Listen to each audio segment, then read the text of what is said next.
Olá para você, seja muito bem-vindo. É hora do nosso Alego Entrevista. Nesta edição, estamos recebendo o profissional contador Rodrigo Valadão, aqui nos estúdios da sua TV Alego. Rodrigo, seja muito bem-vindo. Obrigado, Murilo. É um prazer estar aqui. Satisfação toda nossa. Nós vamos conversar um pouco sobre a entrega da declaração do imposto de renda. Há muitas dúvidas, né? Tem gente toda hora, como é que eu faço? Como é que faz essa declaração? Cadê meu informe de rendimentos?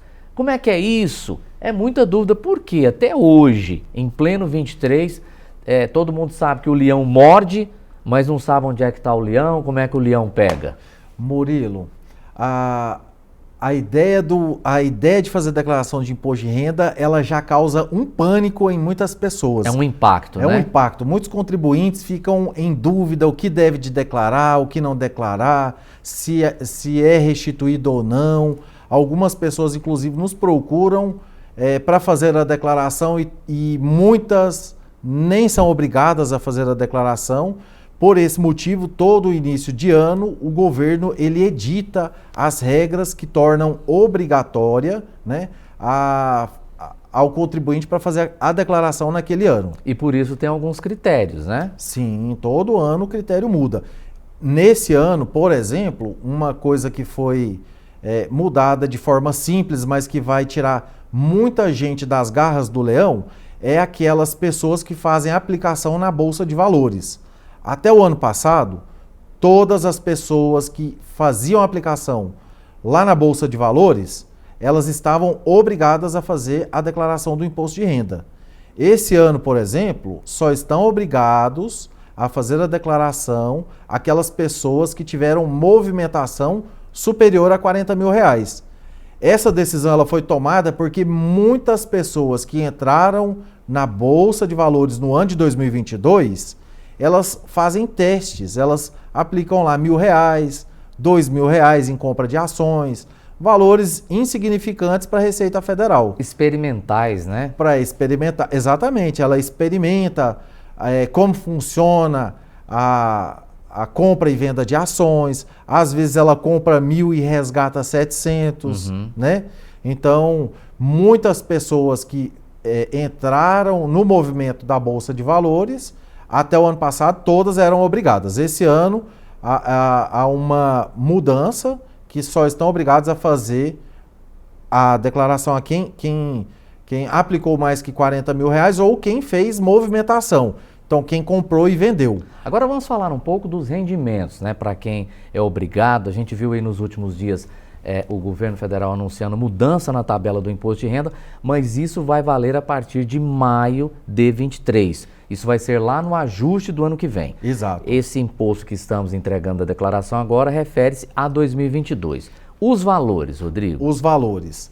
Eu deixei anotado aqui para falar o valor correto. Então, o valor é R$ 28.559,70. Esse valor é bruto, né? Esse valor é bruto. Ao longo de 2022. Ao longo de 2022 para os trabalhadores na cidade. Ah, tá. Então, é para os trabalhadores que trabalham aqui na cidade. No campo, na atividade rural, ele aumenta o valor. Então, é para quem teve um rendimento de R$ 142 mil, R$ 142.798,50. Como é esse trabalhador no campo, Rodrigo? Não trabalhador no campo, aquele que exerceu atividade rural. Atividade agropecuária. Atividade agropecuária. O produtor rural. Porque rural. O produtor rural, ele também é pessoa física. Muitos fazem a declaração como pessoa física, ainda não são empresas, empresários de fato. Então, aqueles que fazem a operação como pessoa física, o valor dele é diferente. Bom, e tem gente que não tem essa renda aí de R$ 28 mil, mas também é obrigado a declarar, né? Sim. Aquelas pessoas que não têm renda de R$ 28 mil, mas enquadram em outras situações de obrigatoriedade, uma delas, por exemplo, são as pessoas que recebem, têm rendimento isento acima de R$ 40 mil. Que situação que seria essa? uma rescisão contratual que foi feita e deu um valor superior a R$ 40.000, aquilo ali naquele momento é isento, uma indenização, né? Outra situação é rendimento de poupança. Se ela superou R$ 40.000 de rendimento de poupança, ela está obrigada a fazer a declaração. E uma situação muito comum que leva as pessoas a estar na obrigação de fazer o imposto de renda, mas que muitas pessoas não sabem, sabe o que é, Murilo? Pessoas que têm patrimônio acima de R$ 300.000. Tá. Então, o que não tem renda nenhuma, não mas tem renda receber nenhuma. uma herança lá, ter um patrimônio acima de R$ 300.000, é obrigado a declarar. É obrigado a declarar. E o que entra em patrimônio? A empresa da pessoa, né? Às vezes o contrato social dela lá é R$ 200.000, mais a casa dela somado com o contrato social, né? Com o capital social da empresa, vai gerar um valor superior a R$ 300.000. A soma de patrimônio superior a R$ 300.000 leva o contribuinte a estar na condição de obrigado a fazer a declaração de imposto de renda. Rodrigo, qual a dica, qual a sugestão para quem está meio perdido, não sabe se tem que declarar, se não tem que declarar?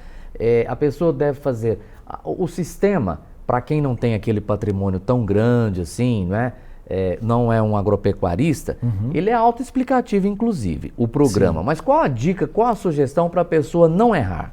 A dica para a pessoa não errar, eu como profissional da contabilidade tenho que jogar essa responsabilidade para mim, né, Murilo? Como se fosse arrumar a cozinha da sua casa. Às vezes, você que vai precisar de fazer uma reforma na cozinha, você sabe trocar uma pia, você sabe trocar uma coisa, você sabe trocar um azulejo, mas se você chamar o pedreiro, não vai ser muito mais fácil? Ele não vai fazer esse trabalho com mais segurança? Em tese é um serviço profissional, né? Em tese é um serviço profissional. E na contabilidade é muito parecido. Muitas coisas são autoexplicativas que o próprio contribuinte consegue fazer lá no ambiente da sua casa, lá no ambiente da sua empresa, e ele não tem obrigatoriedade de procurar um contador. O profissional vai auxiliar ele naquilo que ele acha que é mais difícil para ele. Para todos os fins, para fazer a declaração, o ambiente organizado é o melhor ambiente. Não ter interrupções no momento que estiver acessando o ambiente da Receita Federal, por exemplo, né? O programa de declarações da Receita Federal, naquele momento que ele estiver trabalhando com a declaração dele, ele tem que ficar no momento sem muito barulho, né? Ele tem que fazer um movimento de ficar mais atento, porque para a Receita Federal, qualquer informação dada, a Receita entende que é uma verdade.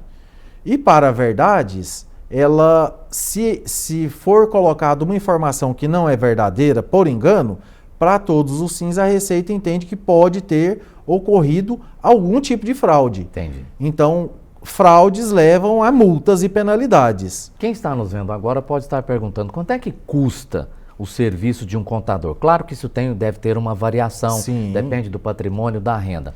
Mas assim, um padrão assim... Um padrão normalmente é ali em torno de R$ 200. Tem contador, obviamente, que cobra mais barato, tem contador que cobra mais caro. Não existe uma tabela para fazer a declaração do imposto de renda. Como você mesmo deu exemplo, uma pessoa que vai declarar ali 20 bens, 20 itens de bens, ela tem um tipo de valor, um tipo de orientação. Quando o profissional está fazendo a declaração do imposto de renda, por obrigatoriedade, obviamente que cada caso é um caso, mas por obrigatoriedade, o profissional dá orientações ali, inclusive sobre planejamento sucessório. No momento da própria declaração, é um movimento de alerta para saber como organizar os bens, né? Certo. Uma dúvida muito constante, inclusive na parte de bens, é sobre a atualização do valor do bem que está na declaração, em que momento que deve ser atualizado, né? Às vezes a pessoa comprou um imóvel lá 10 anos atrás, 20 anos atrás, e comprou por um valor simbólico, vamos supor que seja de R$ 100.000, e hoje esse imóvel está em R$ 1 milhão. No momento de fazer a declaração, é o momento do contribuinte, do cliente, receber as orientações de como fazer para que esse imóvel seja incluído valores nesse imóvel ao longo dos anos, porque é possível fazer um ajuste. Obviamente que não é possível fazer uma atualização anual, mas é possível fazer ajustes. E nesse momento o profissional da contabilidade está apto a orientar esse cliente contribuinte. Algum recado para quem é MEI, o microempreendedor individual? Então, o microempreendedor individual, ele está obrigado a fazer a declaração da sua empresa, que é o MEI, né, o microempreendedor individual, mas pode ser que ele não esteja obrigado a fazer a declaração da pessoa física. Mas a declaração da pessoa física, Murilo, mesmo não sendo obrigada a sua realização, a sua entrega, o comércio local, os bancos e muitas empresas, de uma maneira geral, elas pedem a declaração, mesmo que seja de isento, para fazer análise de crédito. Então, o pedreiro... É bom fazer, né? É bom fazer. Então, profissionais autônomos, né? Quem vende pipoca, quem faz trabalhos manuais, às vezes não está obrigado ali a fazer a declaração do imposto de renda. Mas, mesmo não estando obrigado, se ela fizer a declaração, numa possível sugestão de crédito, vai ser solicitada uma comprovação de renda. E a declaração é um comprovante de renda aceito tanto para bancos quanto no comércio e na indústria. Muito bem. Rodrigo Valadão, muito obrigado pela presença aqui nos estúdios da TV Alegro. Muito obrigado por essa entrevista, pelas informações. Muito obrigado, Murilo. E eu estou aqui à disposição para tirar outras dúvidas. Caso você que esteja em casa tenha alguma dúvida em casa ou aí na empresa assistindo a gente, se você tiver dúvida, pode entrar em contato com a produção que a gente vai esclarecer para você. Muito bem. Muito obrigado. Obrigado. Bom, o Alegro Entrevista fica por aqui. Muito obrigado pelo seu apoio, seu incentivo, seu carinho de sempre. Um grande abraço e até nosso próximo encontro.